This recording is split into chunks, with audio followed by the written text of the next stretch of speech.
5 takeaways from the Patriots' sixth straight win. 5 takeaways after the Patriots pull away from the Packers to score a 31-17 victory and a sixth straight win. Brady over Rodgers oversimplifies it.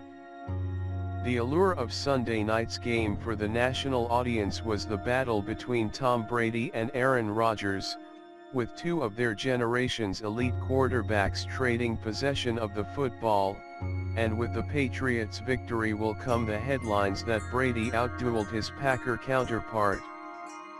But that assessment would be dramatically oversimplifying things.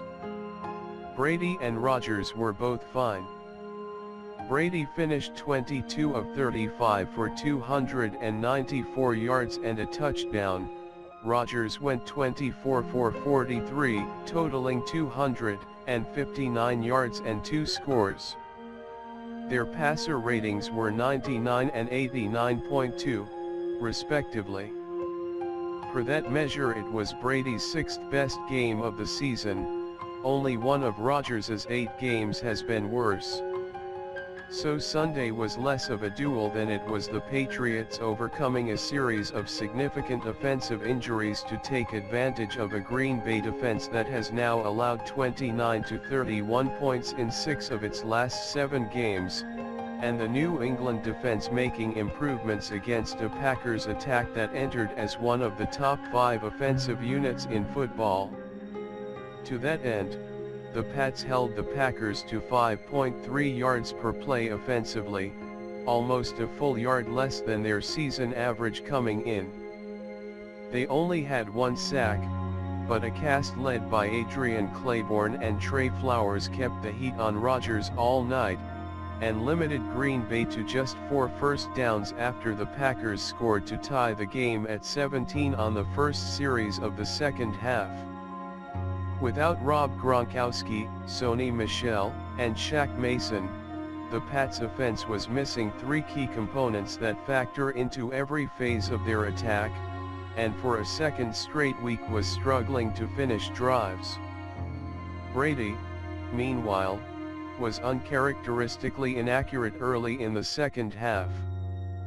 But ultimately the defense played well enough to keep the score even until the offense could figure it out, and even turned momentum by creating a turnover that 4 minutes and 46 seconds later was turned directly into the game-winning score. On that decisive drive, the biggest play was a 37-yard pass thrown not by Brady, not by Rodgers, but by a guy whose ceiling as a quarterback was realized at Kent State University, Julian Edelman.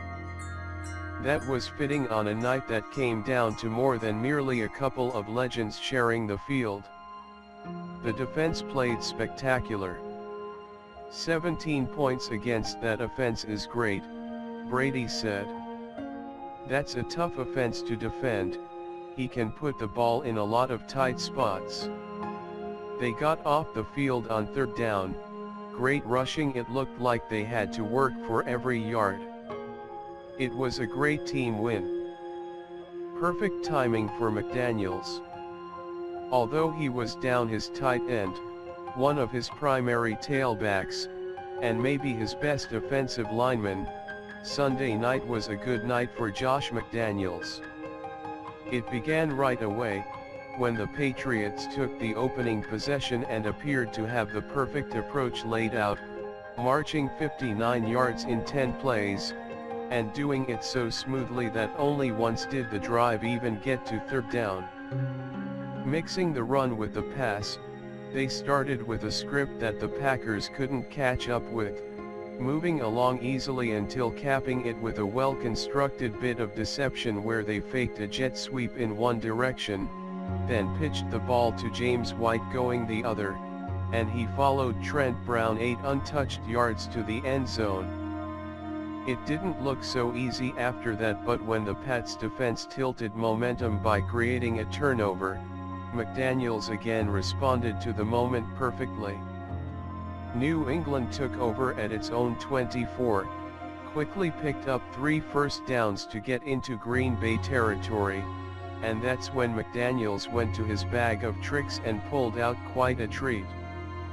On 2nd and 6 from the 39, Brady threw laterally to Edelman, who slung it all the way back across the field to White, who followed a caravan of blockers down to the 2. 3 plays later White rammed home the go-ahead touchdown. And the Packers never recovered from a play the Patriots had prepared well enough to execute flawlessly and that McDaniels opted to use at the optimum occasion. The lone turnover turns the game. Sunday marked the first time in 6 games that the Patriots failed to force multiple turnovers, but the one takeaway they did manage was certainly meaningful. Before it, the Packers had started to feel good about their chances and the way they were playing. They'd successfully held the Patriots out of the end zone with a goal line stand, withstood another Pats possession after punting from their end zone, and advanced into New England territory after starting a drive at their own 7. They were essentially in field goal range, but thinking bigger when Aaron Jones carried over left tackle on the first play of the 4th quarter. He was 6 yards downfield when Patriots defensive lineman Lawrence Guy got his big mitt on the ball and whacked it free, setting off a scrum from which New England cornerback Stephon Gilmore came away with possession.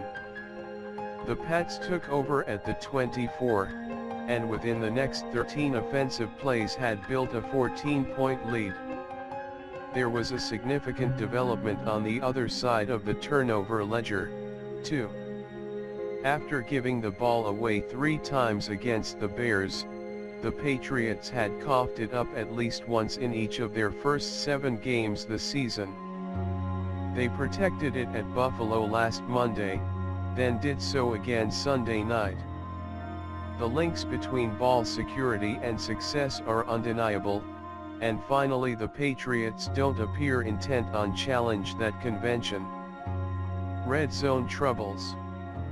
When officials overturned what was initially ruled Cordarrelle Patterson's second rushing touchdown, and instead placed the ball inside the Packers' 1-yard line, the Patriots needed to pick up just a couple of feet to retake the lead in the middle of the 3rd quarter.